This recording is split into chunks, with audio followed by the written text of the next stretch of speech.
the Outlook Podcast. We're here with the Outlook Podcast. Just we're here. We're talking to cool people.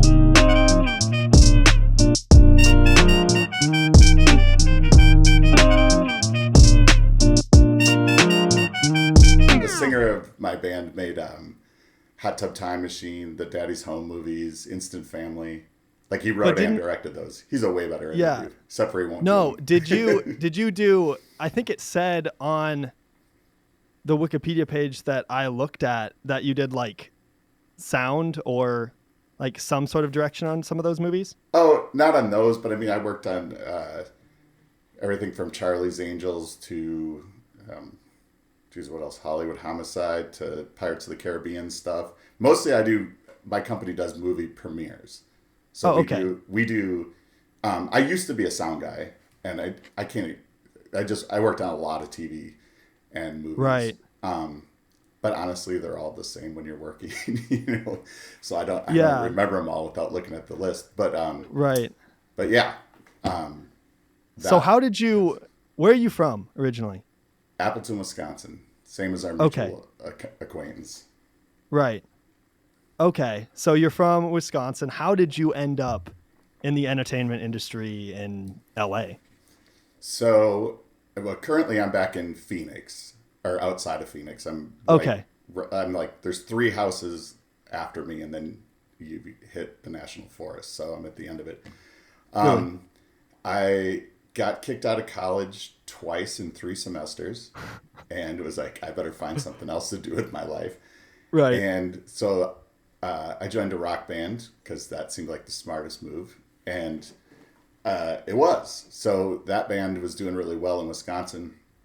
And I didn't join them right away. I was managing them because I had connections from when I was in college. I was booking bands and doing things like that.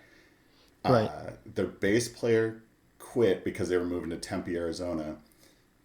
And I was a drummer. But I said, well, I mean, I got 8 weeks to learn 3 albums worth of bass. No problem. So I did. Yeah. I mean, I played like 10 to 12 hours a day.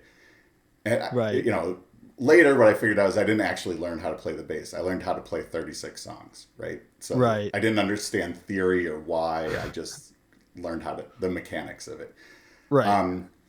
Tempe, Arizona at the time, by the time we moved, it was probably 94, 95, somewhere in there.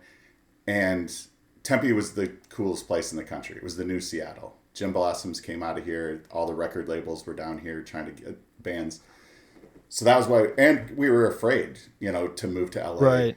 That's a huge step, And just touring and seeing how much talent was outside of Wisconsin was intimidating, because we could compete against anyone we felt like around town. And then we stayed in Arizona for 3 years, something like that. And then we moved to Hollywood. And it was everything we were afraid of, But through that, obviously being in a band that no one's ever heard of, I had to get day jobs or work. I had a pretty good understanding of sound. So I went and worked Phoenix has like every pro sports team you can have, every, NBA, NFL. So I like sports. So I learned enough to get a job at a mobile production company that carried all the games. So I worked my way up the sound ladder and became a sound guy. Like when I wasn't playing gigs or on tour or whatever. That was smart because you can pick and choose when you work. You get the whole season in one shot. So I could plan band things around it too, which made it really nice. And then when the band broke up in 2001, I realized this is how I felt at the time. I have no skills outside of playing that bass, And because that's what you've been focused on forever. That's all at that point, that's all I cared about. And I really believed, which when you're at that last step before getting signed to a big label deal, you have to really believe in yourself. That's the final part, is that, 4 of you or however many are in your band need to collectively agree, like, it's going to change our lives. We need to be ready for what could happen. Right. And when that went away, I think I sat around, drank for like a week, and I was like, this sucks. Yeah. I was like, I can't go into an office. Like I've never worked in Right. an office. Like the thought of it would just make me laugh. And like my roommate had a tie. I like put it on and I'd laugh so hard because I hadn't worn a tie as an adult or anything. And Right. Yeah. I just thought, man, this like life's going to be hard. And So how long did you chase like the record deal before the band broke up? uh, 94 to 2001. So we broke up because of September 11th. Oh, I mean, okay. we had a whole record ready to go, and our singer just was like, "I can't be here. I just got married." You know, like I don't want to say anything bad. He's softer than maybe the rest of us were. You know, I mean, Right. as far as being in a panic over it, and he moved back to like the sticks in Wisconsin, and then slowly, Huh. which is crazy. He never talked about writing movies, and he's an insanely successful director and writer of movies now. Like he hangs out with Really? Mark Wahlberg all the time. That's like his best chum, and I mean it's crazy. Like he That's got big. crazy. He That's got insane. He Yeah. got so big that he was able to leave Hollywood, that whole horrible, miserable place, and he just moved his family to Colorado. I was like, you need me now more than I need you. So just fly me in when you want to talk to me. That's that's so cool. That's Yeah. that's baller. That's the right way there. to do it. That's the way Yeah. to do it. Yeah, absolutely. So, so yeah, the fact that it came to such an abrupt end after September 11th, we played later that week on a Friday and Saturday, and then he quit. You know, so it was like, oh man, like we're all screwed now. Yeah. Like what? Our drummer was a painter and drywaller, so he can go do that. Right. Our guitar player was a guitar teacher, so he can go do that. But by that point, I wasn't doing sports and stuff anymore because I didn't need to, you know. So Right. I had full panic and went and kind of BS'd my way into a sound job at a big audio company in town. Yeah. And like totally lied and said, "Oh yeah, like I understand sound design," which I have no background in. I mean, it's still sound, but it's a totally different thing. And I mean, within Right. 3 months, I was doing some of the biggest installs in Los Angeles, like overseeing. Because being a project manager for anything, really, you don't really need to know what you're doing, right? You need to Right. have people around you. But I did know sound and learned it, and then, but I worked insane hours. The money wasn't that Right. great. And then my friend was working over at Disney as a contractor, and he calls me. He's like, "Hey, we need help over here."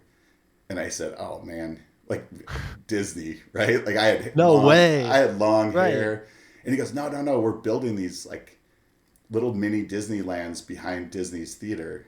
Or at that time, it was in the Jimmy Kimmel Live building. What is Jimmy Kimmel Yeah. Live now? Right. And so we just build like 3 floors of exhibits and games for kids. And he's like, "You don't even have to deal with kids," because I don't have any kids. I don't like kids really. Right. You know? And I was like, "I don't know." And then so I said yes. It was changed my life. Like I got over Yeah. there, totally cool people, just opportunity after opportunity. Like if you worked hard, it was like so many doors opened up. And you know, from being a part of the movies to whatever, and then in 2005, So what did they have you doing over at Disney when you went over there? when I first started, like it was Monsters Incorporated was coming out, and we were building Okay. this thing, and they said, With the doors. yeah, well, they gave me this giant piece of fabric that was Sully's fur, you know, or, you know, it's animated, but a copy of it. And they said, "We want to put this over a wall, and we want to put these sensors in the wall where when kids go up, it'll like burp and fart and like talk to it, you know, at the different spots." Right. And then like help oversee a little singing and dancing show that they were doing.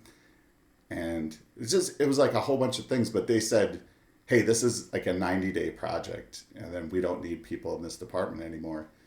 But I just wanted out of my other job. This paid awesome. It was like Right. all on the up and up because it's Disney. So it paid overtime, and they told me you can work as much as you want. And I go, "You don't know who you're dealing with. Like I'll work 80 hours a week. Like I love Yeah. money and I love work, Yeah. you know." So at the end of that, I started to tour with like car companies doing ride and drives and stuff and doing like big Right. video walls and things. And they said, "Oh no, we need you for this Lilo and Stitch." And then I'm like, "I can't just work for you guys like 3 months a year and count on that, you know." And then Yeah. they said, "We'll find stuff for you to do." And so I just spent like the next 5 years, well, really 10, doing everything from movie premieres to working on sets to I ended up sort of being the technical director of their theater that's right in Hollywood. It's like 996 people it holds. It's crazy. It's like a 100-year-old place. It was amazing. Yeah, that's so cool. But I didn't know what I was doing, really. Right. But now, cut to like Google's kicking pretty good, and YouTube works, and there's online, resources where you can find experts on topics and stuff. And so I just sort of went nut. I just said, yeah, I can do that. I can do that. I can do that. Just bullshit my way, straight in. And you're like, I can figure out how to do it. Like, yeah. I don't need to know how to do it right now. And I did, within a while, they'd figured me out, in a good way. And Right. they're just like, okay, and then it got more fun because they just, like, I'll give you an example of the last big thing that I did for them. Right. I was out in Hollywood doing the movie premiere for Lightyear. Yeah. And, it goes great. It's huge. It's coming out of COVID, which was nice because COVID was a disaster for my industry. Yep. And, so I fly home. It's all over. It goes great. Everyone's super happy. And I get a call and they're like, hey, did anyone talk to you about taking the movie to DC?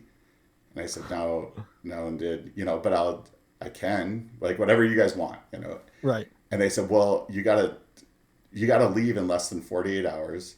You're going to show the movie on Kamala Harris's front lawn at the vice president's house. Right. And I said, oh, okay. Like, All right. It was like 4 days later at that time. And I said, I just need to know that I have basically unlimited funds because everyone's going to know I'm screwed. And I got to hire sound companies, projection companies, like all this stuff. And then, and then deal with Secret Service. And I mean, I've dealt with a bunch of presidents and stuff. So I was aware of what was coming there, but, right. And I did it, like they sent me by myself and just, we're kind of like, cause I'm not a real Disney employee, I'm a contractor. Right. So I appreciate all the trust they put in me and letting me go do something like that was so epic, no matter who, like I've met every president since Ronald Reagan through work. Really? Yep. That's crazy. Just through Disney? Being a sound guy. No, Yeah. only, none through Disney. All the Really? through other clients and things like that. But the Right. I didn't meet Trump when he was president, so I'd have to preface that. I met Trump on the one day I worked on The Apprentice before I quit. Oh yeah.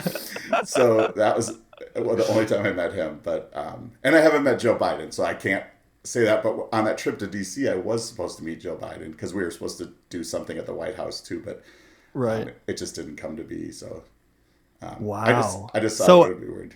Have you always been contracted through Disney then? Yeah, well, so in 2005, because I was organizing all the stagehands and because I'm a good organizer of things. Right. They said, hey, this company that we get the people from, it's just too much work working with, like, you shouldn't have to work this hard and not be compensated for that thing, but we don't really want you to go do that thing and not do what we like you doing. So Right. like, just start a company and then you hire all the stagehands and stuff. I'm like, yeah, of course, this sounds amazing, right? Like my own company. I had no idea what that meant, Yeah. Right. And then they're like, you have 10 days and then we need 75 guys a day for like 5 straight days. Luckily, working in the industry, I knew a lot of people and people, Right. I could ask my friends, hey, send me stagehands and do whatever. And, then I'm like, well, what do I need to start a company? So I Google it. And Yeah. I need insurance. I need all these things. So I had to go, Get a business license and stuff, probably. yeah. And get it all expedited. It cost me like $60,000, So Right. I had to sell a car. I had to sell some guitars. I mean, I came in barely, and then I had to keep working to make the early payroll, because Oh the my money gosh. doesn't come in the day that you need it. Right. And I didn't want to waste this opportunity, it was like, and I knew I couldn't get a loan because it's like, what's your employment background? Well, nothing, Yeah. Right. None. being in a band. So, so I just scrounged everything I had together. And so then I stayed contracting to them, but also then my company supplies the labor that sort of then I use at some level, So I mean, it's nice that. Right. And then, like 2010, I moved back to Phoenix. I'd had enough of Hollywood, and I was afraid. Yeah. Are they going to do business with an out-of-state company? Even though my heart's totally in it, I love them. I can't tell you enough how much I hate Los Angeles. Not how it looks. Yeah. It's beautiful. Like, it's the people that have messed it up. So I was just like, even if I have to start over, like, I started over so many times at this point, and now I got the road. You're like, got it figured out. Yeah. Yeah. So I knew I could do it, and they said, let's just see how it works with you out there. And with Southwest Airlines, back then it was like $29, $39 one-way tickets into Burbank. So it was right. It was cheaper than driving all week, and I only need to be there for what's important, right, instead of where I was just always there for everything because I was down the street. So yeah, I'm at an interesting time right now where a lot of my friends are moving out there because the action sports industry is out there as well. But one of my really good buddies, he moved out to Burbank last year for screenwriting. So he's out there trying to do that as like his second thing after he got out of school, because he went for, I think he might have went for something, film. I think he went for film. So he's trying to get into that industry. So when I moved to LA, everyone told me it's who you know. Mm-hmm. And then I busted my ass, like, from being a musician on. I go, I know famous people. That's not helping me at all. So it isn't who you know. It's who I guess you get to know and then work for years. And then at some point you go, I have all these amazing resources. Like, when I need a lighting guy, I can call Emmy winners, Oscar nominees. Like, and so then it re-becomes, it is who you know, and life is much easier having these resources. But it's not who you know. Like, I thought, like, will I know The Rock? Or like, who do I need to know is the trick. But you need to know, it's industry specific, So how did you go about, like, your, I guess, networking?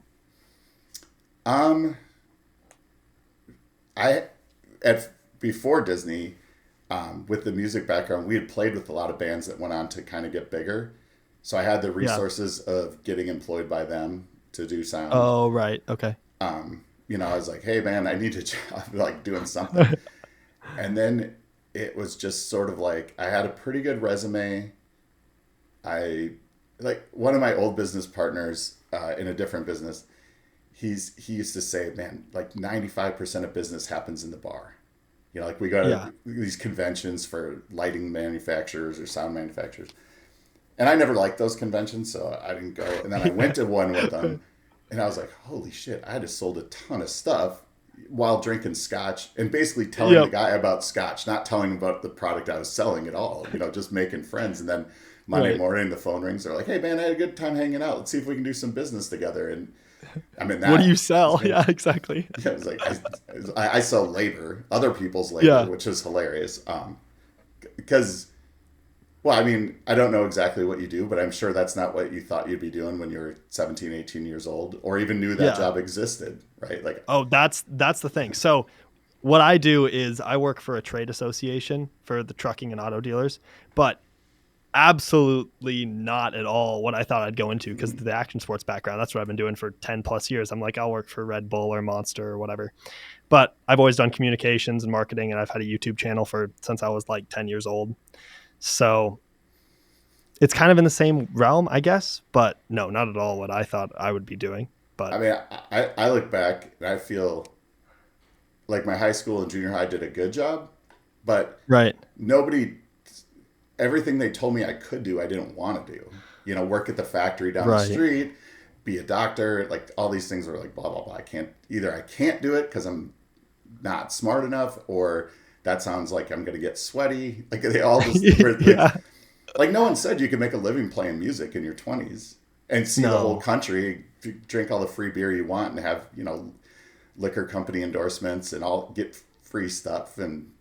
But you could. I mean, someone had to know it. No one told me I could work in the theater. No one told me I could work in commercials. I didn't realize as a kid, you're watching TV and you're seeing a commercial. You're like, wow, like 50 people worked on that. Like Right. my brain never thought about that. And then until I got in the industry, I'm like, oh man, I can go. There's these guys make commercials. I'll call them and see if they need help. And Right. that was. I wish I would have known, so I could have been more involved in theater in high school. Probably would have helped me a lot. Right. But being into music, I mean, I had a little bit of an advantage. So How much of like your industry is like those people who like you go on a job for like 45 days or whatever and then like you're off work, like it's super unsteady? Is that like normal? that would be in the movies for sure.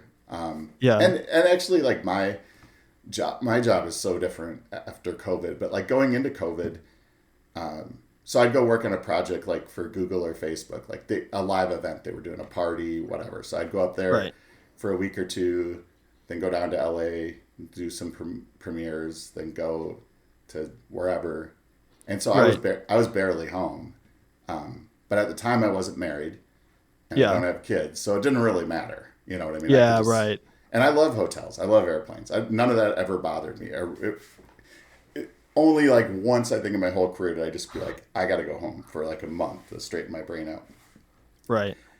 And where a lot of guys are doing what you're saying, they might work for 45 days. Isn't that how long? That's about how long it takes to film a movie, most movies. Yeah. Then they're just off for 2 months. But they make a lot when they're there. And I mean, some people can make that work. I would get Right. stir crazy. But then Yeah. COVID stopped everything. I got married, and I'm happy about that. And Right. I don't want to be on the road anymore. I like where we live. I like the stuff we do. So it's kind of, COVID was good and bad because I wouldn't be married without COVID. I mean, I wouldn't Right. expect someone to just see me 20% of the time and be okay with that. So, Yeah. but then And like you had no work, I'm sure, during COVID, oh, so for 2 years. I mean, California was miserable. The rules they Yeah. had were miserable and unnecessary, in my opinion. But yeah. Well, it made and it possible for anybody to work. oh, I mean, we couldn't. It was against the law for us to do the things we do, events, for hundreds to thousands of people. Yeah, exactly. And then here in Arizona, I mean, I'm watching that reality play out in California. And then in Arizona, we're going to outdoor punk rock shows with thousands of people, no masks, no vaccine requirements, And I was like, Yep. I live in the right place for me. Right? Yeah, right, exactly. I mean, That was my the same thing around here too. It's like every place, all you see on the news is everything shutting down, and you're like, well, I mean, I guess I'll go over to the rally then. Well, you know what I couldn't believe during COVID is, so we just, I have so many frequent flyer miles and free hotels and everything. So Yeah. anything that would open up, my wife and I were just like, let's go. Nashville's opening. We're going to party. Like Texas is Right. open. We're going to party everywhere. So we saw Maui opening back up, or Hawaii. And we're Right. like, let's go to Maui. It's so cheap It because was nuts. it was crazy and no one was there. So we stayed 30 feet from the water. That was a turtle preserve. It was crazy for like $100 a night or something in this awesome condo. Yep. But so when we're going down there, her and I had the same outlook on COVID. Like we just didn't give a shit. I had it Yeah. in either the end of 2019 or the beginning of 2000 in January. And I was in Dubai for a month or 5 weeks working on a Right. project out there and with 25,000 Chinese people. Who would have thought, right? That I would, Right, yeah, I would get the exactly. first round of COVID. And so I was like, I had it and it didn't do Yeah. anything to me. And I still to this day have crazy high antibody levels. So, and Yeah. I knew I did then. So I'm like, I'm not afraid of this thing. It can't do anything. And I've already plus- had it, guys. And I spent my whole life on the road. Like, I don't get Yeah. sick. Like, I am Right. bacteria. There's one big Exactly. ball of virus. The whole year. Yeah, Yeah. the whole freaking world. I'm all of it. Yeah. And my wife doesn't get sick. So she didn't Yeah. care. Like, we had friends over that had COVID. Her son Yeah. stayed with us. He had COVID. Neither one of us got it. So we just went, well, we're going to go wherever. And so we were just having a blast, all over the place. But we had to fly through Oakland and stay overnight because there was less Right. flights and things. So we turned on California TV. I hadn't been back to California in 8 months, but I wondered what turned all my friends so soft. Why were they all just saying the dumbest stuff? And I stopped looking at like social media from a lot of my friends because I'm like, they're gone It's just insane. fucking crazy. Yeah. Yeah, like they're smarter than this. Why are they saying these things? We get up to Oakland, we turn the news on, and it is not like the news in Phoenix. Like it is like this many dead today. New thing Yeah. coming. Everyone's serious. All the music's John. Yeah. Oh, it's not that my friends are soft. They've just been bombarded with this ridiculous narrative that is so over the top. I mean, obviously for some people it's a very serious concern, right? But if you're a 30-year-old and you Healthy. exercise minimally Yeah. and you're healthy, like just go back to work. Like it's fun. Right. And then I just thought, this is why like America's fighting. There isn't this unified response, and it wasn't like Republican or Democrat. It was just the vibe of whatever area. When we were in Nashville, it was the same thing. People weren't talking about it. No one. Mm-mm. And that was like maybe a year after it started. Bars were Yeah. packed, and I'm like, maybe you just can't get it in Nashville. Well, yeah, like my parents own a couple of businesses in tourism in South Dakota, and we had the best years ever over COVID. Like we're never going to match those numbers because everybody from California is like, fuck this shit. We're getting out of there. We're going to South Dakota where there's no restrictions, where there's nothing going on. And we're just going to go hang out with our families and our like unemployment checks that are higher than our normal wage anyway. So we saw crazy numbers. It was awesome for that. Well, like it wasn't good for them. yeah. I mean, I knew somebody's like whenever any shift happens, you know what I mean? As like a sort of serial entrepreneur, like you just watch things and you're like, okay, everyone doesn't always lose. Somebody's going to win, right? I mean, that money's still flying around. And who's catching it? Like the guys that print signs that say 6 feet apart from each other. The guy that can cut plexi to block the grocery store teller from me. Like there's all people these who guys sold masks. Yeah, people that sold masks. That old business partner, he owns a full-on production company that he's a gear house and production company. So he rents sound, lights, videos, walls, like all this stuff. So he can't do anything. So he's trying to figure out what to do. He has all these 3D printers and laser cutters. He got a contract with the state of Texas to make the clear masks, that so you could wear a mask. Plexiglass. Yeah. And the wraparounds. And that was the cool part for me in business, was to see what my friends were transitioning to, because those kind of companies just need to bring in a ton every month, because you always have to buy new equipment. You owe people money. I mean, it's just, I don't know how they do it. But I realize why they're all successful, because they didn't go away. They're still around. They just, like, I don't know how they got a contract with the state of Texas, for something they've never done. They're just, we never did this, but we do it now.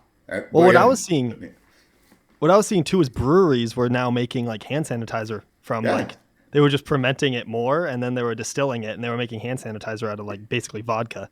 And I know that was genius. That was happening here in Arizona, because it's not like they're not making alcohol too. Right now, and it's not like everyone wasn't drinking more during COVID. I was, for sure. Yeah, I was. Oh, the first 2 weeks was the biggest party, because remember, it was 2 weeks, stop the spread. Yep. I didn't even remember the last time I had 2 weeks off without having to think about work. I had like 70 events canceled leading into that. Like, so. Right. And I was being fair. I was like, well, my business will probably be affected for a month or two. I'm not going to believe this 2 weeks, because we need lead time even to do an event or, do a premiere.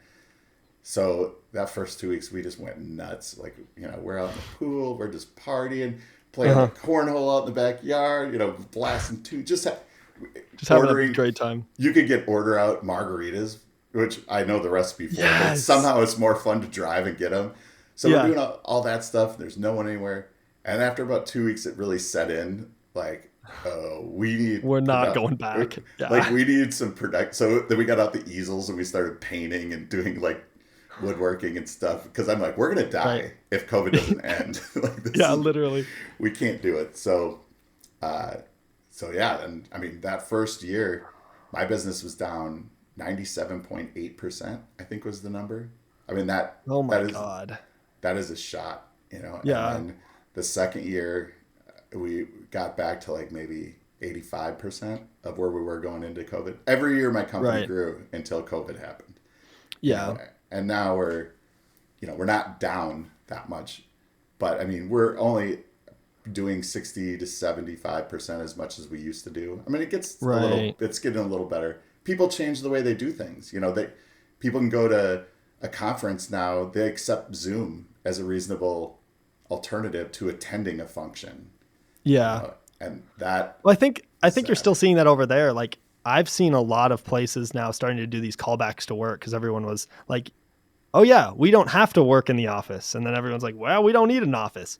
So there are a lot of companies that just aren't having an office anymore, but the ones who did are like, "Why do we have this office?" And they're doing these callbacks to be like, "Hey, you have to come to work now. Like we can't do this remote anymore." So I don't really like that, but we're seeing a lot more of that. I, you know, as so as a I have many hats, but as a production manager, project manager, things like, Right. obviously I work with people from all over the country, so I've always had to do some of these and presentations online and things. But when we go to do site surveys and check things out, it's like, for me, it's so much more valuable to be sitting across from someone. Oh, absolutely. Yes. And I was like, how are all these companies letting people work from home? Because I go into these offices where people are supposed to be working. I'm like, is anyone working here? That's when they're being supervised, So Yeah. I like all these, and my friends that were working from home, I'm like, that guy cannot be left unsupervised. Like his boss is getting screwed right now. No work is getting done. Yeah. I know. And then, I had friends tell me about how they got little things that made their mouse move around. So it looked like they were working if they were being monitored and stuff. It's like, Tape it to the fan. is that a thing? It's crazy. So I don't know. I was really happy to get doing events again and see people in person. Yeah. Instead of just meeting up at the event and not having really creative discussions. Well, I like what you do. I like what you do as far as like you're going out on different like sets and like setting that up, and you're like, it's kind of different every day. I mean, if you do movie premieres for Sony, they have a way that they do things. Universal Right. has a way they do things. Disney has a way they do things. Disney's are the best, by the way. But Yeah. it's because they're huge. That's their whole thing, is be really big. And so, it might be similar, but it's all the graphics are different. The design of how the red carpet is different. Or if Who gets invited to these things? Like who do they pick to invite to these things? well, who they want is all A-listers, right? So you invite Right. a bunch of them, and then so movie stars, the star of a movie, they're probably contractually obligated to attend a premiere because it's part of their Right. marketing package in their contract. Yeah. So you have all the people in the movie, and then at any level really, not Yeah. extras, but anyone who has a speaking part, and then you try to get some big A-listers because all of the movie premieres, it's marketing. They're just trying to get on Entertainment Tonight. They're trying to get on TMZ. They're trying to get on this stuff. So Right. you bring in the firepower, then you go, we could let the sound department come. We could let the costumers maybe show up. And then eventually it gets to like, occasionally, like I've gotten the call. It's like, hey, we need some seat fillers. Do you want to go to the premiere for this or that? So if you're not one of the first invited, they're desperate pretty much to fill Right. it, so. But yeah, it's not what I thought. I mean, I never thought growing up when you see a movie premiere on TV, I never thought I get to walk on a red carpet. That's an insane thought. You're from the Midwest too? Yep. Say, Yeah. okay. No, I'm from South Dakota, so like. Okay. So yeah, that's mind blowing. I remember when I left Wisconsin, playing music, I said, some like kind of rock star at the time had said, make sure you just pick some things you would like to do or you hope happen, and then when they do, take a minute and appreciate it, because when you're on the way down, you'll think about them and you'll wish you would have done that. So I came up with my list of things, and we got to go to the Playboy Mansion when I lived out in California, when it was still a thing. Now right? Yeah, I have a magazine, but it wasn't because it was the Playboy Mansion. It was just because it was something I knew of always, where every celebrity you heard was partying there and hanging out and doing all those things. It wasn't that great, I gotta be honest with you. Yeah. But when I was sitting in that house, I was like, this is crazy that learning to play bass in 8 weeks indirectly got me here, Right. And so it's crazy to think about like back where you started and then like what you would think about where you are. especially in situations like that. I almost think, because people always want to get in the business, right? They're like, I want to get in this business. And, because they have a passion for it. And I've seen people online stop talking about this. Like, you can't just follow your passion, right? I mean, you should, especially in all of your free time, should be consumed by your passion. But what are you good at? You should start doing for a living what you're good at, whatever that is. And you can keep gearing it into, my business. I have a guy driving a forklift today, right? Somewhere in Los Angeles. We have lawyers that work in entertainment. I mean, there's so many jobs, electricians, medics, So if you get good at what you do, and then you can transition that into getting on movie sets and things, it's easy if you come in as a professional in something. I was an audio professional, and Disney hired me to just be a general tech. I didn't know anything about lighting. I didn't know anything about anything besides sound, but I knew sound so well. They're like, oh, he's smart. Like he must know about lighting too. Right. And so, I mean, I think there's a lot of merit to just getting out there and doing things and not really worrying about where the whole thing is going. Maybe not going, I have to get here or I haven't succeeded. I never would have thought I'd run a labor company. Like, that's boring. I would have thought, oh, that's stupid. I never want to do that. Well, that's taken me around the world, with that, by following that path and ending up, that it could be distilled down to that is half of what I do is just that. And then the other half is production management. But I would have never thought I could see all those things. How many companies have you started and grown? Right about when I started the company I currently own, I started a company that was going to make food shows, barbecue. Like before that was really a happening thing, 2005. Yeah. So I had a deal with Food Network to make a pilot and do all this stuff. Huh. And I made it. My pilot, I can send it to you. It's copywritten. Step back. How do you get that approval to do a pilot? How do you get that deal? So I figured out the formula to Food Network's email system, right? First initial dot last name at Food Network. So then I find out all the executives in production and I send them my pitch unsolicited, which you're not supposed to do. Right. And then they all wrote back and said, you're not supposed to do this. I go, yeah, but I already did. And you read it because you answered my thing, Right. And they're like, yeah, we can't talk to you. So then I tell my group of friends that I've done this.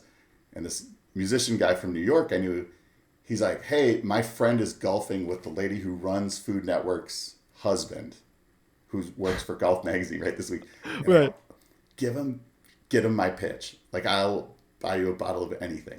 And he's like, I don't know if he'll do it. And I go, come on, we're all in it together, Yeah. So she gets wind of the idea, tracks down the people in her office who've now been told that, she wants to see the full-on pitch that I sent. Because I made it really mysterious. And they weren't doing what they're doing now, right? Right. Now it's lifestyle programming. Mine was straight up lifestyle. So she calls me. She runs Food Network at the time, right? Greatest. Right. And I'm just like, oh my God. No one's going to crazy connection with that. Right. And she's like, so my husband told me about this thing. And I said, it's called Rock and Roll Barbecue. And I can do a pilot for $20,000. It'll blow your mind. That's cheap for TV, right? $20,000 an episode. So I go, I can do. And she's like, so you're going to get celebrities? And I go, yeah. She goes, you can't get celebrities for $20,000. I go, I got Jimmy Kimmel, Alice Cooper, and then this local guy to the region down here. And I go, I can't blow it all on this pilot, right? But I go, I got an A-list celebrity with a talk show on major thing and a Rock and Roll Hall of Fame member. And I'm telling you, I can do that, get both of them for $20,000 and shoot this thing. And she was like, how fast can you do it? I go, a month. You'll have it in your hands. So we went and did it. It was God. It was awesome. And I loved it. I had a complete blast doing it. Realized I'm not good on camera. Never thought about that part of it really. Right. But it worked, to do its thing. Yeah. And it's done deal, right? We're going to make this show. And this lady was a real forward thinker. A huge, important person in cable television.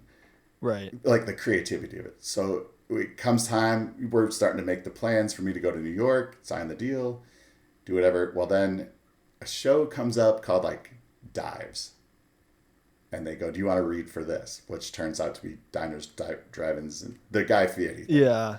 Yeah. And I'm like, that guy is a bozo, right? Like Yeah, like, sunglasses on the back of his head. Like he just, and they're like, well, you know, he's pretty rock and roll. And I go, is compared to me? Like, I mean, Yeah.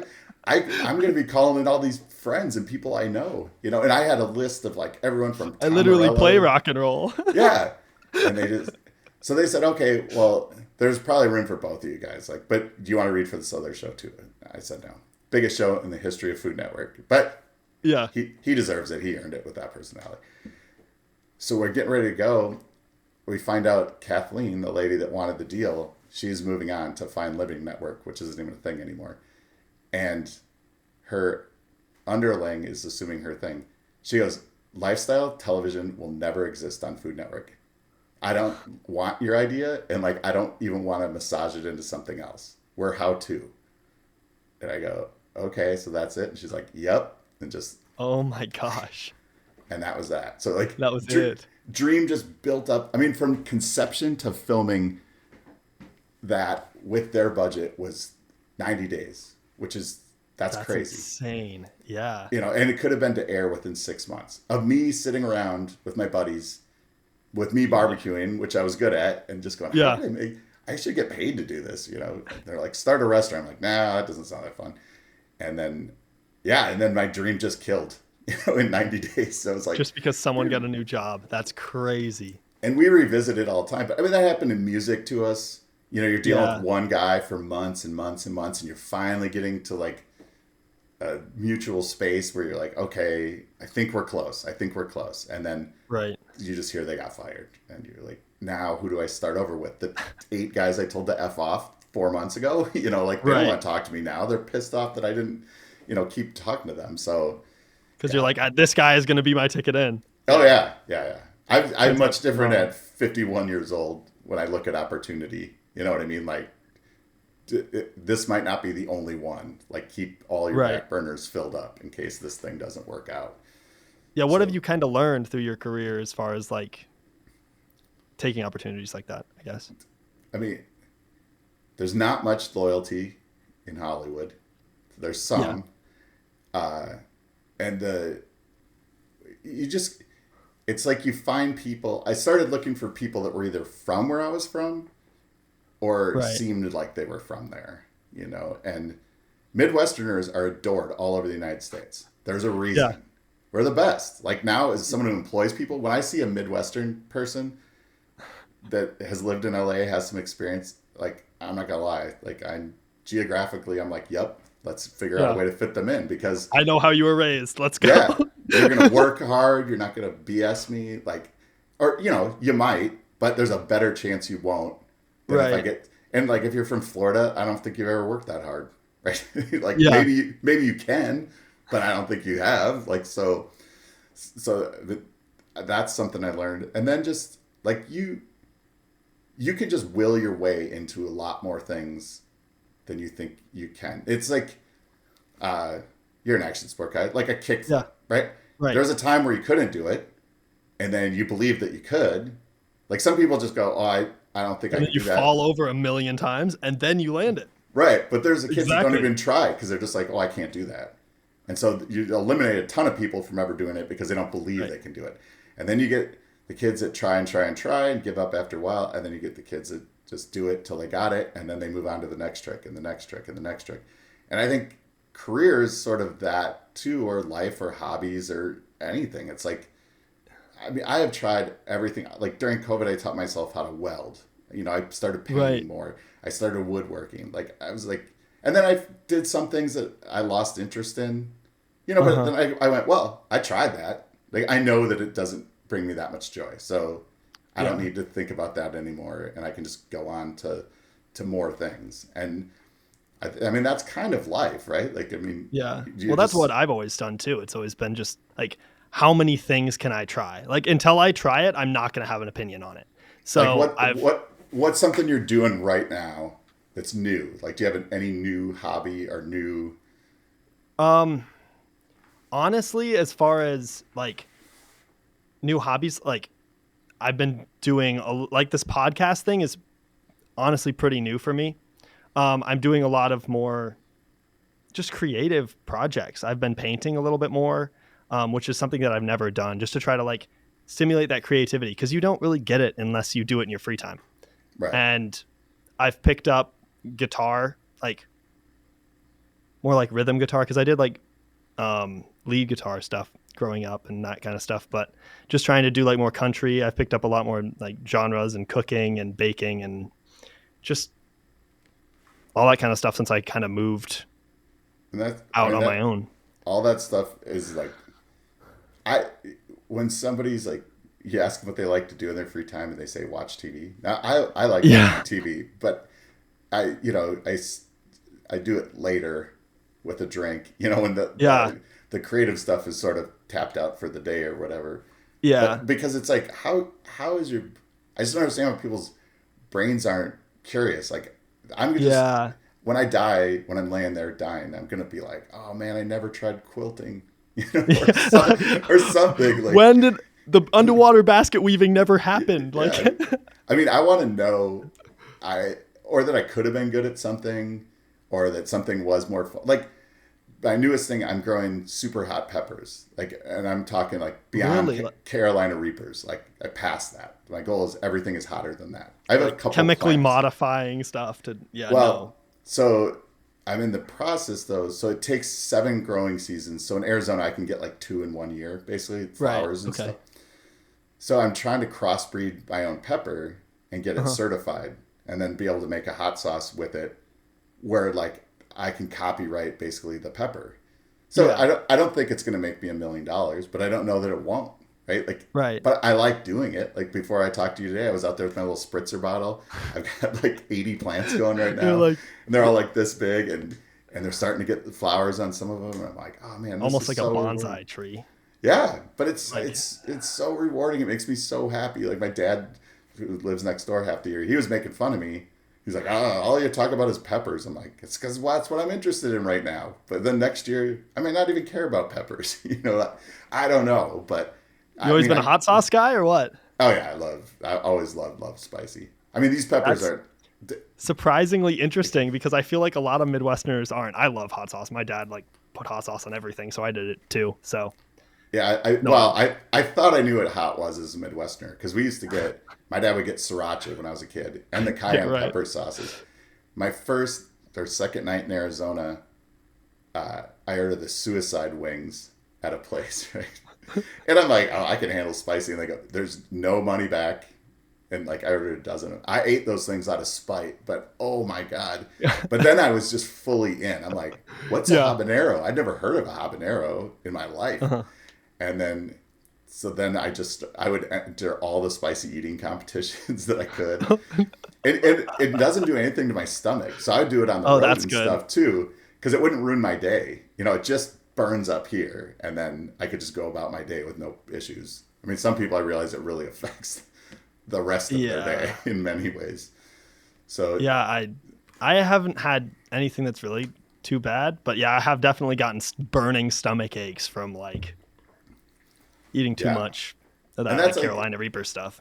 I would see these peppers. Where do you buy a Carolina Reaper? Like, I can't go to my grocery store and buy it. There's I saw him at my grocery store the other day. I was like, no way. I've seen them very few times. And they sell like a pack of 12. Who's going to eat 12 of them?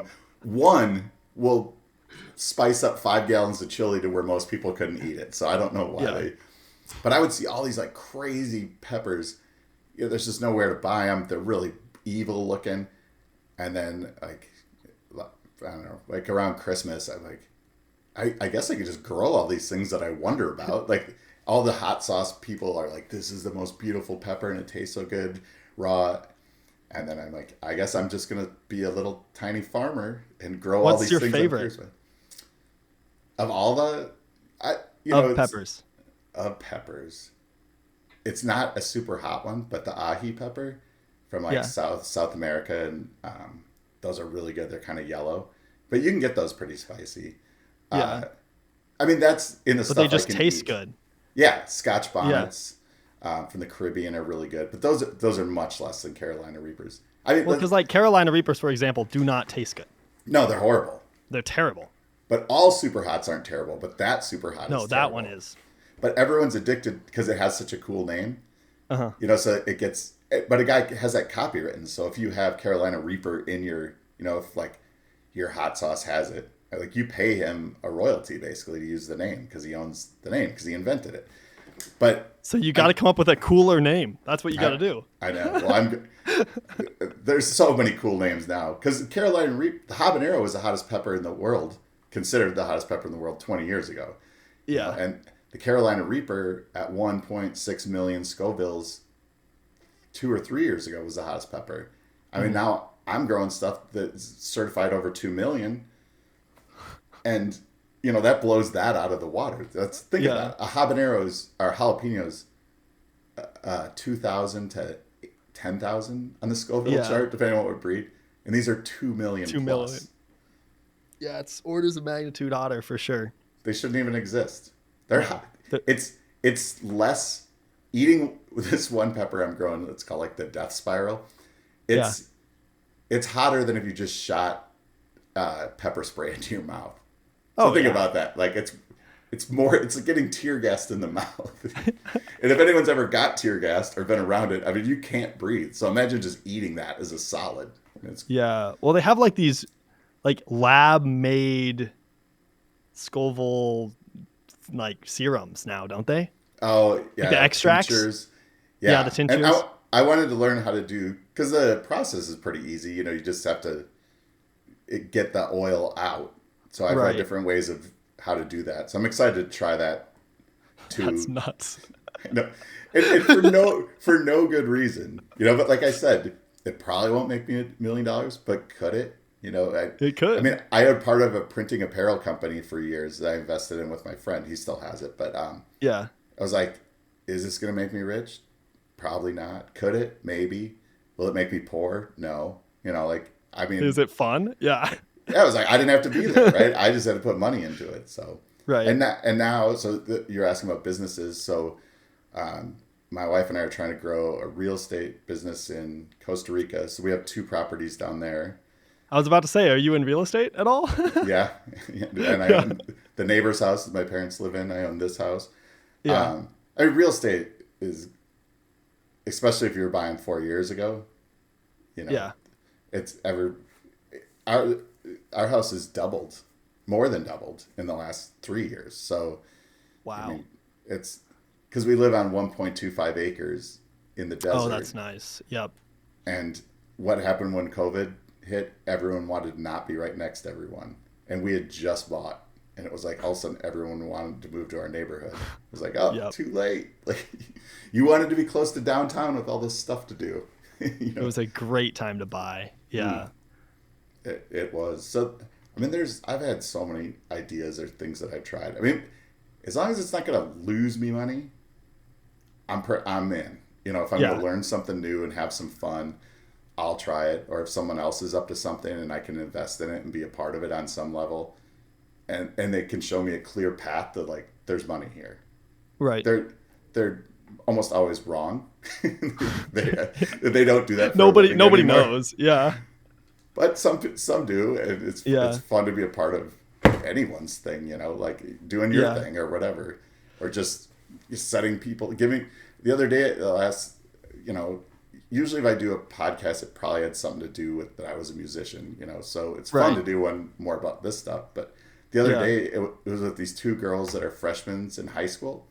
Really? And they started an entrepreneur club, and this wasn't a podcast; it was like an interview to have me come and speak to their school. Right. They started a club for their whole school, but they're 9th graders. And this year they had amazing people come and talk to them. They've just decided in 9th grade that they want to own what they do. I'm like, damn, that is baller. And these 2 girls could talk. They were good at communication. You know what I mean? They had a vision. Right. They were prepared. It was like, I'm like, sometimes I think, you turn on TV today, just watch, and you're like, the kids are screwed, look at, and then you meet 2 little what are you, 14 or 15 at that age? And Yeah. they're like brilliant little inquisitive minds. And I'm like, I want to help The new- these kids. The news Like, isn't reporting on those kids.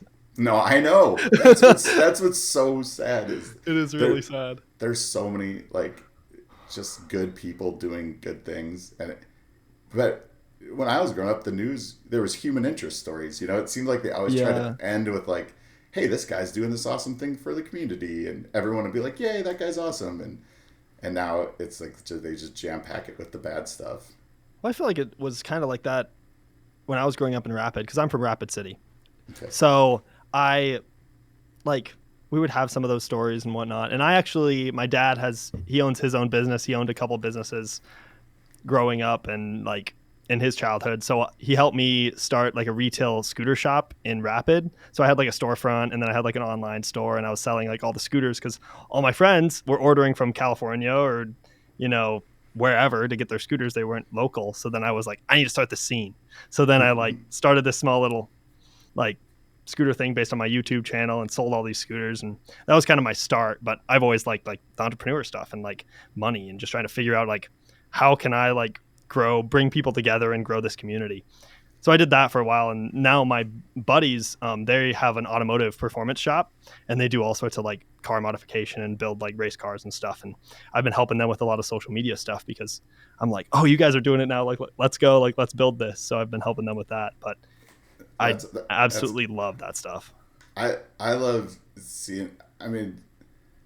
seeing things at their inception, whether it's like tools or a new speaker or something someone's bringing in the industry, and I know like the guy that engineered it, the guy that designed it, like that.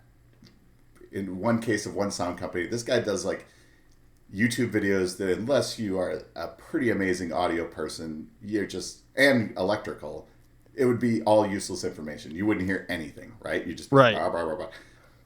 So I'm like, this guy, this is all he thinks about. Is like the best new speaker. Like his speakers were just at Coachella, for example. So I mean, he knows what he's doing.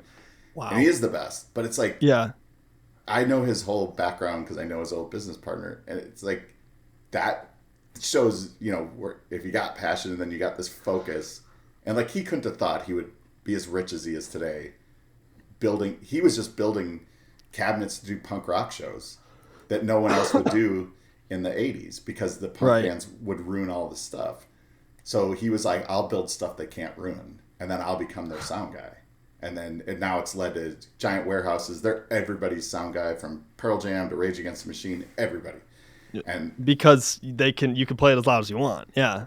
Yeah, but then while he was busy building that thing and using other components, and because he's a genius, like a crazy genius, then he learns everything about these boxes, right? Well, now I should make them sound as good as everyone else's too. And like, how do I learn that? And he did it like books and things like that.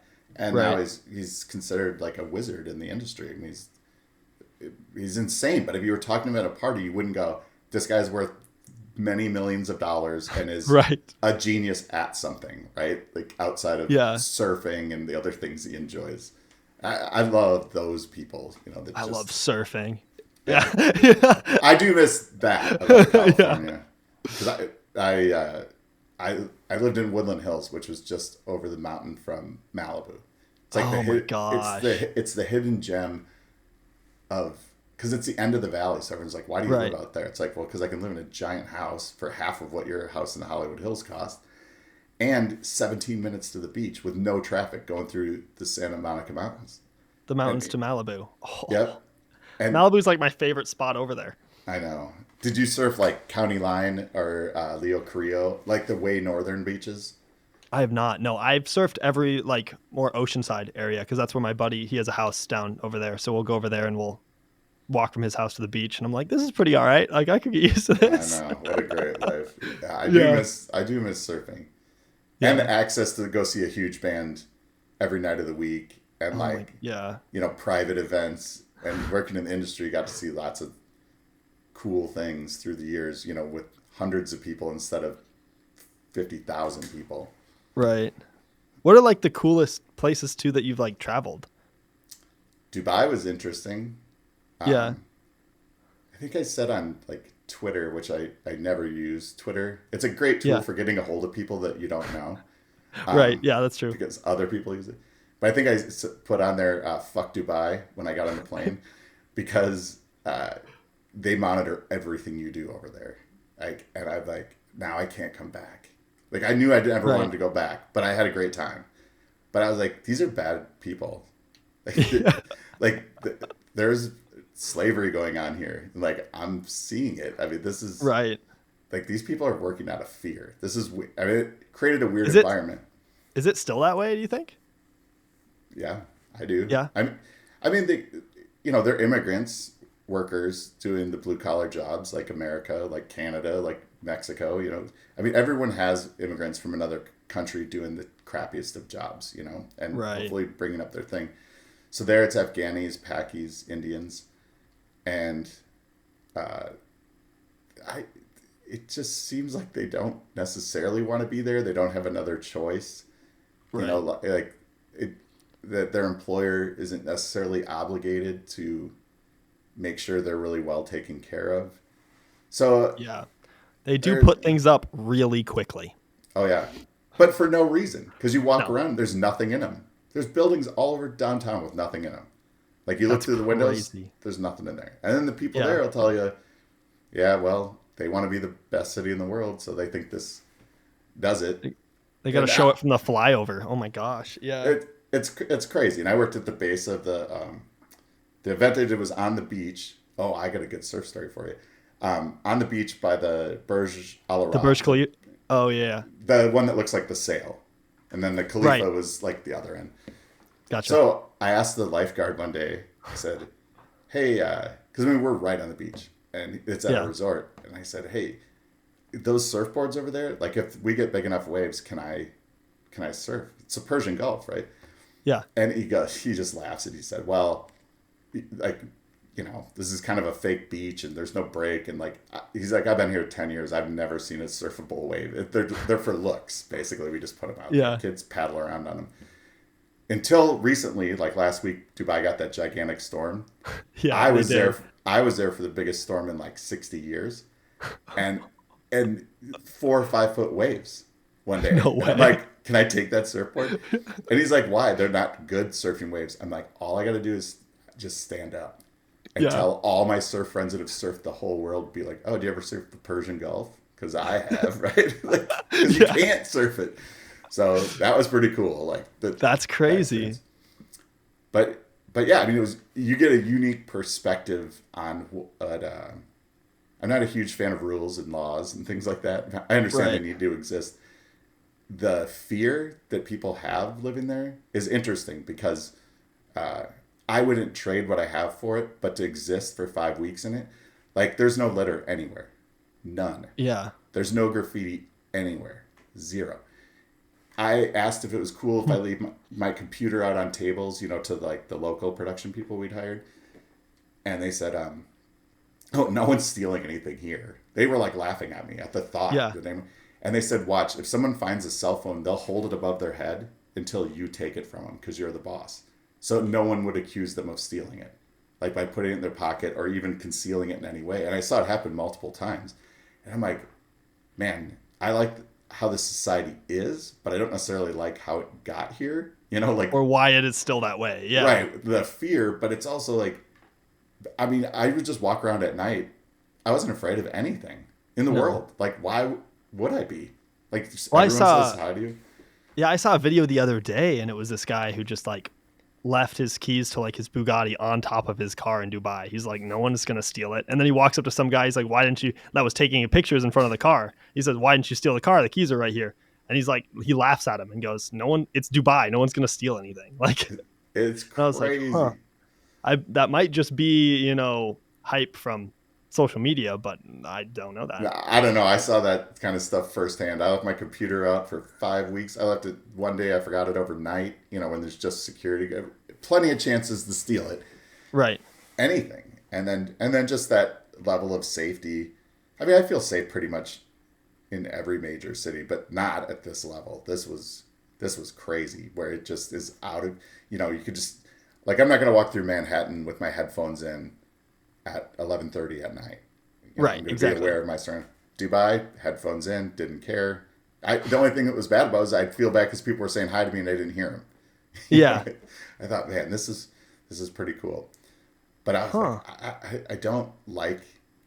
It's fear-based, but everyone's smiling. I'm like, is everyone really happy though? I don't know. They live in utopia in a lot of ways, but if you're afraid all the time, is that happy? I don't think so. But Well, then I've heard just crazy things about taxes and stuff there too. Because there was one girl that moved, like transferred to our school from Dubai, and she was like basically talking down on it because she's like, yeah, it's just impossible to like get out if you're not like in that upper class. Yeah, that's the thing. So the upper class doesn't really have to do anything. Like if you're from the UAE, right? Like, Yeah. because people have only really lived there, lots of people, for not a long time. It's very new, especially Dubai. Right. So, like, if you were going to open a business in Dubai, Yeah. say you were going to open up a scooter shop there, Dubai would Right. be like, yeah, come on in, we're all for it. And here's your new business partner, owns half the business, and he's from here, and he's not going to put any money in or anything. But that's the cost of doing business in Dubai. So now you're in it, with one of them. Which I heard mixed stories that you could get the right person assigned to you. I talked to a guy that owned a small production company. He's like, oh man, my guy is way into this job. Like, he's great. Like, if I have to live under this as the rules, hey, I scored. Then other guys are like, I've never even met my partner. Yeah. So that part is weird. That's weird. That is weird. So is that like the royalty then? Or is it just people who are from there? It's just like a certain class of people, I guess, that are from there. But they do, like, do you know about their license plates? I do know that like 7 sold for like $4 million or something. Yeah. So the lower number you have, the more money your license plate costs. That's what I mean. It's so material. It's so materialistic. Any amount of materialism that you think you've seen in the U.S. just pales in comparison to the stuff I saw. I mean, it's such opulence. Like, the only ice cream you could get at this resort from this cart that was like on my way from point A to point B was it had gold leaf over the top of it. So it was like a shiny golden ice cream cone. Like, do you have it without like this weird gold? Yeah. They're like, nope, that's how we serve them. And just it's got to be shiny. And you can drink some places there. Like, you can drink. So everything is centered around malls, and the malls are insane. Like, I played with penguins, and like you could go skiing in the mall. It's nuts. Yeah. That's in the middle, and then there's like 2 hotels. There's one on each corner, and I think 1 or maybe 2 were Muslim. 1 was Muslim only, no alcohol, nothing. You can't drink there. Right. And then 1 was just like, I don't know, something. Then 2 were like Americans, Europeans, Australians, whoever could be there. And you can't drink anywhere in the mall, but you can drink in the hallways that lead to the hotels. They have bars in there, and then your hotel has a bar and stuff. But I would see like rich Emiratis, they're not supposed to drink or anything, and they'd be sitting in the bars, all hobnobbing with Americans. It's funny that they think they have such a high view of themselves, yet just kiss the ass of every American. I mean, Americans are royalty there. Everyone will do anything pretty much. Really? Except for they say this thing, inshallah, which I later found out basically means fuck you, but it means like if it's God's will, right? So if you go, hey, I need 6 more of these speakers, before the event, and they go, oh, inshallah. I'm like, oh, if it's God's will, like, I asked them in there, what does this mean? They go, well, this is what it means. I go, okay, cool. I walked away. Then somebody else goes, well, this is what it really means. It means it didn't happen. I'm not doing it. Yeah. Good luck. Interesting. So I'm super happy I went. Yeah. But I don't need to do it again. That's how I just went axe throwing a few weeks ago. That's how I feel about axe throwing. I'm like, I'm glad I went. Done it yet. I had a blast once. I just don't think it'd be fun another time. I could throw an axe in my yard while drinking beer too. It's just it didn't do much for me, but I'm so happy I went. Like, I like experiences like that where it's like we were saying before, like you get something out of the way. Yeah, absolutely. I hate wondering if something's fun, and then going, wow. That's my biggest fear, honestly, right there, is like not doing it. If I do it and hate it, whatever, but I've done it. Yeah. Uh, there's, yeah. Well, you're younger than me, but so at 51, I'm getting Yeah. limited by physical stuff. Not just, I can't do that necessarily. I couldn't train to do it. It's, I don't want to fall down. You know? Right. Like the wheels start to Hurting. come off at 50 and things do not recover as fast. Like I just look Right. at some things and I go, yeah, I'm never going to do that again. Like I'm never going to get off the ground on a dirt bike again. And I'm cool Right. with that. I've done it. I had a blast doing it, but I'm done. I'm just, Did you used to race or anything? no, I liked all that stuff. I mean, Right. anything that you had to figure out. Like, so in the 80s, much like your scooter scene in Appleton, Wisconsin, the only way to get a real skateboard besides a plastic one at Walgreens or Right. whatever they had, was to order it out of Thrasher magazine. Mm-hmm. And then you had to order your deck from here, and then you had to order your trucks trucks from from there. Independent. But it was Yep. it was great. You get all your pieces, and then like hobby stores started carrying some parts to it, and everything. But I hadn't really caught on yet. But it was so fun to be a part of a really small group of people that were super into something. Yeah. And it wasn't forever, and it took some work. Like you could buy a skateboard and just zoom down the street, but then if you tried to hang out with us, it'd be like, bring that we get shit up here. You know what I mean? Yeah. Like learn to do an ollie before you even try to hang out with us. And Yeah. so, and I always loved that stuff, even in my 20s and 30s. Like I didn't Right. surf for the first time until I was in my 20s. Just because it was close, and somebody said, "Do you want this surfboard?" Do you want I to was go like, surfing? Yeah. And so but like snowmobiles, like it's funny that all those things became gigantic sports when there was Right. no market for it. Like I never saw snowmobile racing when I was a kid, other than Getting drunk them off dudes the on the ground? lake. Oh, Yeah. I did the 10-day music festival for the Super Bowl when it was in Minneapolis. Oh, right. Yep. And so we had a stage that we had concerts for 10 straight days, 54 bands. Fuck. -8. That's a lot. When Soul Asylum took the stage, it was -8.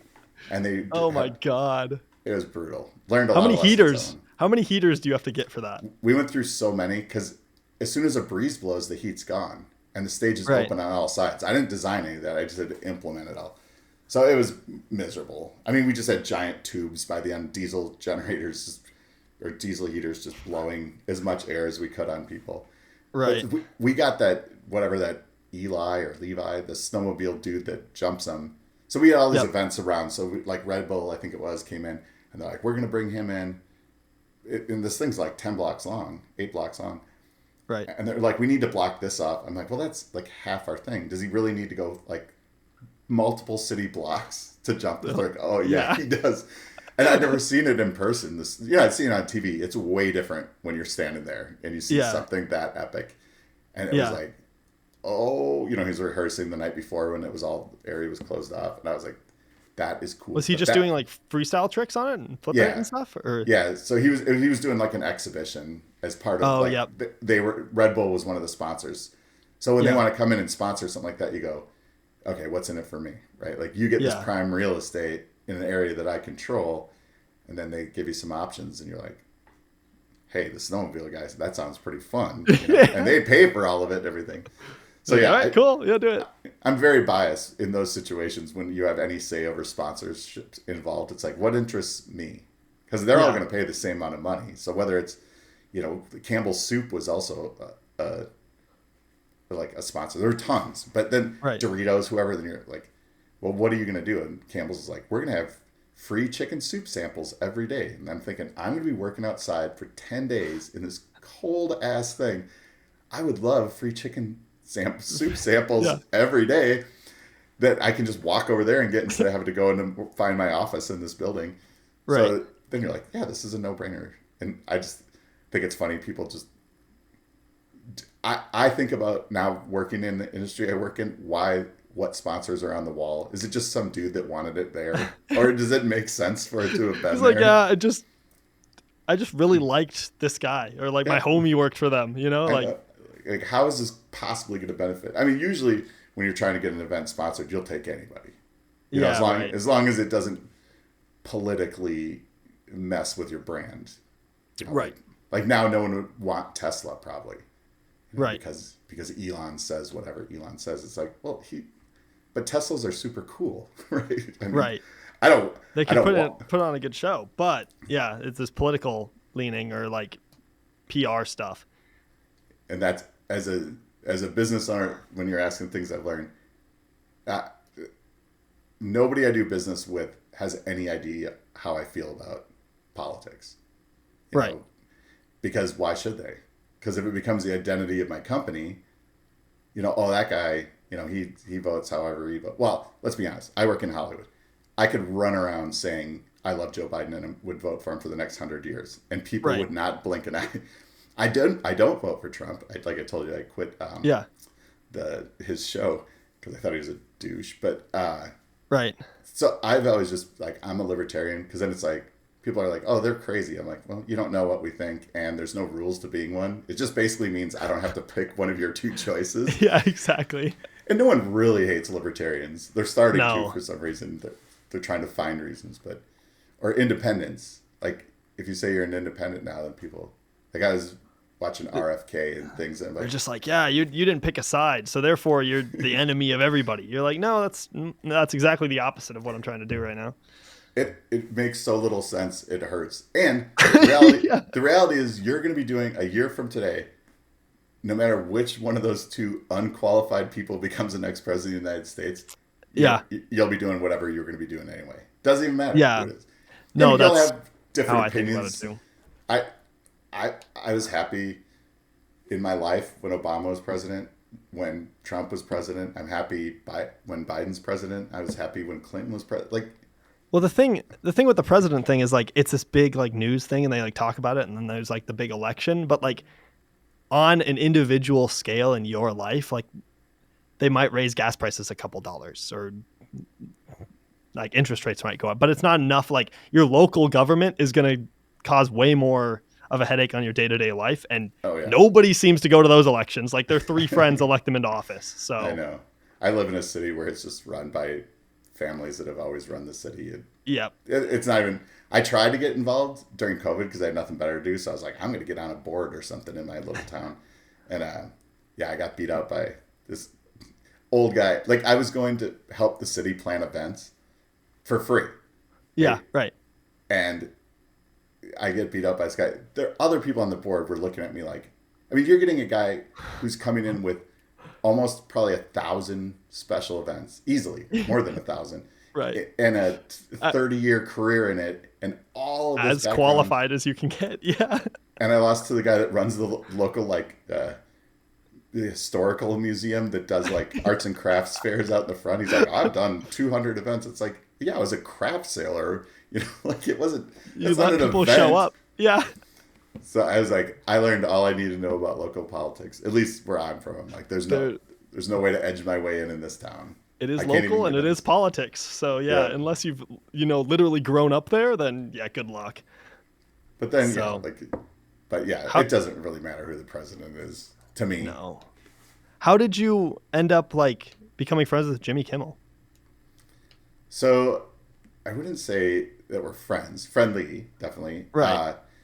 Him and I were bound to meet. Like we just have a guy that kind of used to manage our band in the 90s. It was in a very small friend group with Kimmel before he was famous. And Kimmel's originally right. from Phoenix. Gotcha.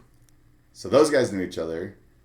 Then I became friends with this guy who since went on to win Emmys and things, but he was the wardrobe guy. He designed all the outfits for the Man Show, the Juggies. I don't know if you remember them. Right. So Yeah. he dressed them and all the Crazy. things. And we became really good friends. And then he went from the Man Show. He still works for Jimmy.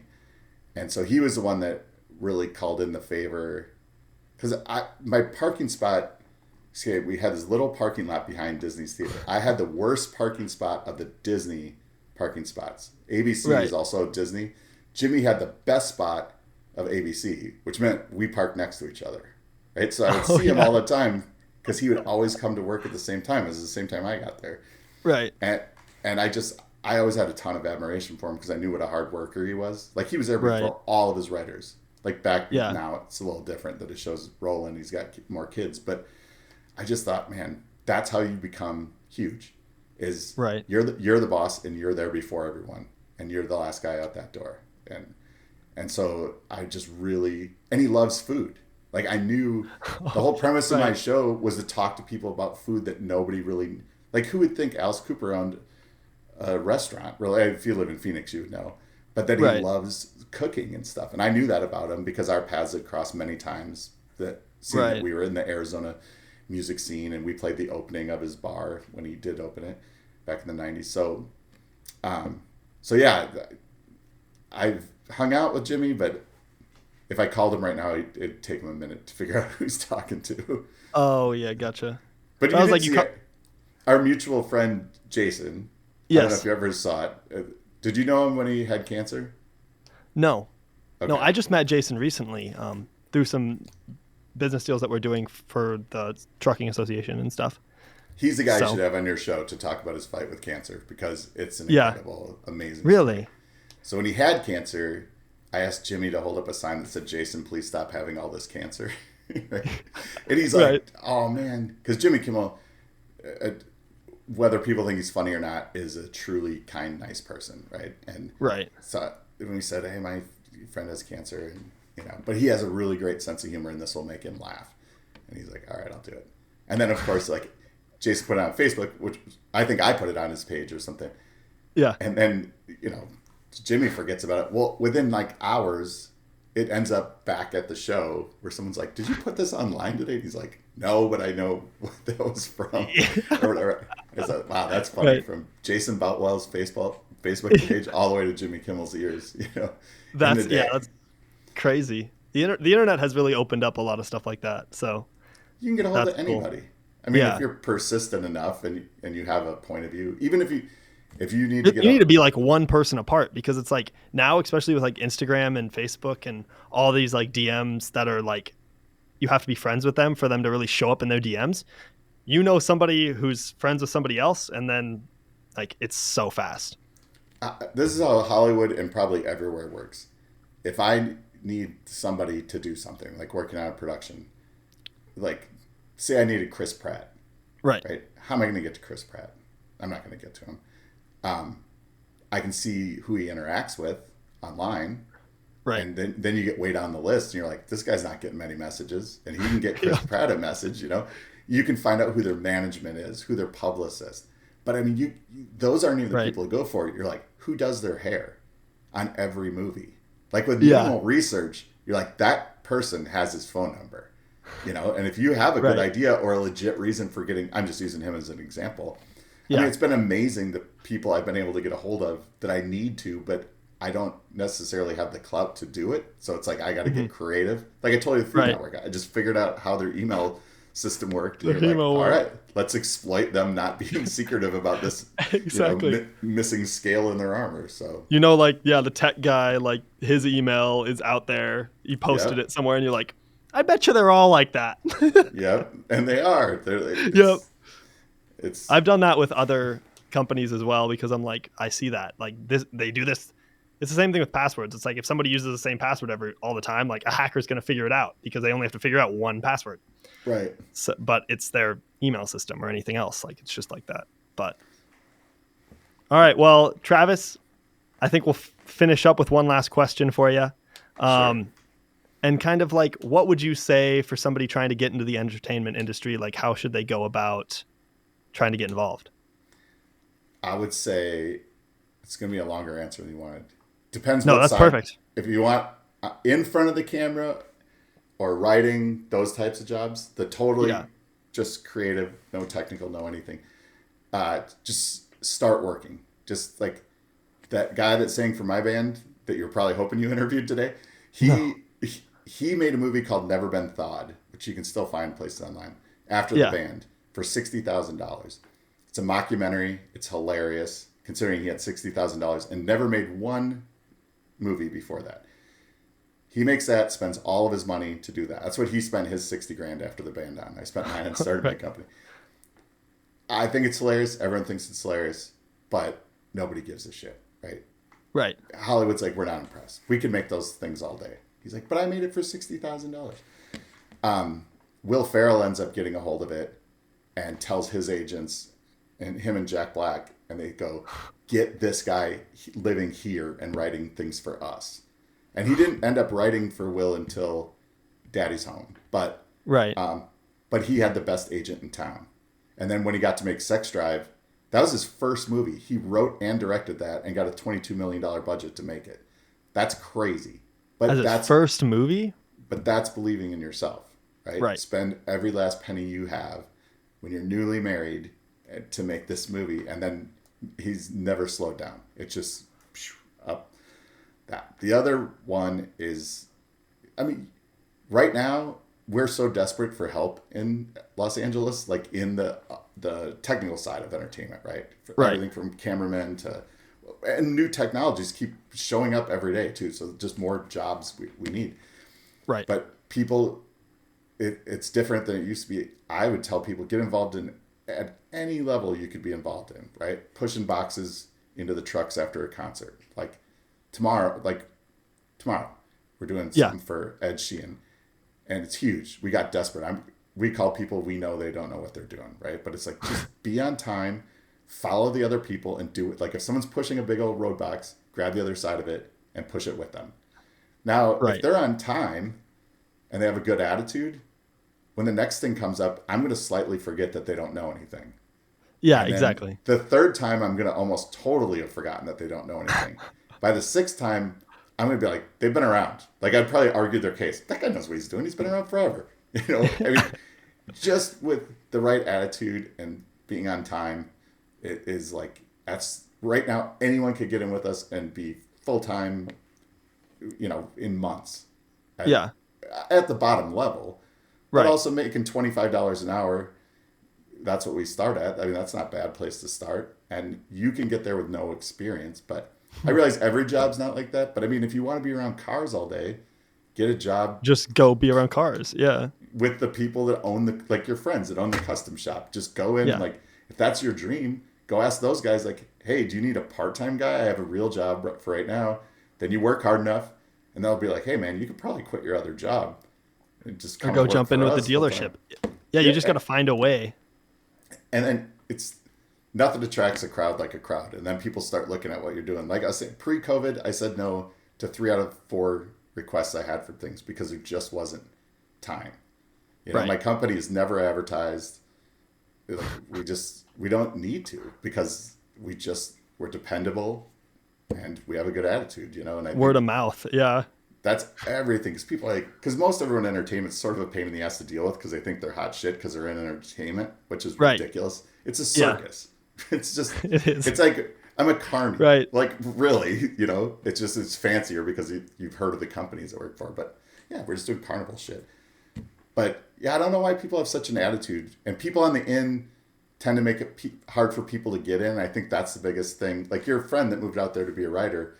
If he meets another writer, that writer's not going to do shit for him. Nothing. He's not going to go tell anyone that your friend is really smart. Like, your friend's got to get to those people. Where if you're a musician, when I was out there playing bass, people would say, like, you know, they wouldn't be able to do a gig, and then they'd recommend me. They're like, oh, my friend Travis could totally do that. They weren't worried I was going to steal something from them. But you don't see actors or writers, they never do that stuff. Unless they're huge and can afford to. And unless they're not worried about, like, you taking their job, basically. You taking their spot. I think everyone's just kind of afraid that their spot's going to get taken. I think so. And I just, they're wrong. That's not how it works. You know what I mean? It's just because I make $1 doesn't mean you lose $1. I mean, it's not the way that it goes. So, and just supporting your friends. Like, 2 of my biggest clients are people that used to be on my payroll. They got good enough and trained enough and experienced enough that they went out in the world and then they dazzled people at these new jobs, and now a decade or so later, they're executives, which is crazy. You know what I mean? Yeah, that's cool. But they remember who wrote their first paycheck and who, like, pushed them to be better. And I tell everyone that works for me, your goal should be to quit because you're worth more. right? I Yeah. mean, I'm sort of the entry level of people that I hire. And I'm like, I'll be so happy the day you quit, no matter how much I like you, because it means you just got too good for us, which means Right. you have a career now and not a job. And that's what I want our guys and girls to have. So, Right. you know, Well, that's the good way. I think that's the best attitude to have being a boss in just any situation. yeah, Like you want I your would, people to get good. yeah, yeah, because your reputation will be of your best people. Right. Those people might be rotating out, but if everyone's clicking on all cylinders and someone calls you the next year when they do their event, you know, it's pressure on us to meet their expectations, but it's pressure on the people who filled in for the people that left. It's like, and everyone, my best employees see a way out. They're patient, Right. you know, and that makes me feel really good. Like I think I'm a nice boss, but I don't know what they'd say. They tell me I'm nice. But I mean, but they see opportunity, and I have all these examples that they see on a regular basis of where it did work, like that people were using us to get ahead. Right. That's all I did to every employer I ever had. You too. That's all we want is to make more money, be more happy, and Right. just, Prosper. like, yeah, and if you have a boss, that's Everybody horrible, wins. That's what you want. Like, Yeah. everyone can win. That. Absolutely. Yeah, well, perfect. Well, thank you, Travis, again for taking some time out and talking to me today. I really appreciate it. No problem. And yeah, man, I'm so excited. Like you're such an expert in all these things, and it's such a new thing that I haven't even like really gone into on this podcast or just like in general. So I was really excited to hear what you had to say. I think, well, after this show, we should talk. You know, I'm curious to see what other guests you're looking at, and you can cut this out. You can cut this out if you want. But I might have some interesting ideas for you of interesting guests that would fit into sort of your whatever your new angle is. So Okay. Well, perfect. Well, awesome. Well, thank you guys all for listening, and I'll see you in the next Outlook Industries podcast.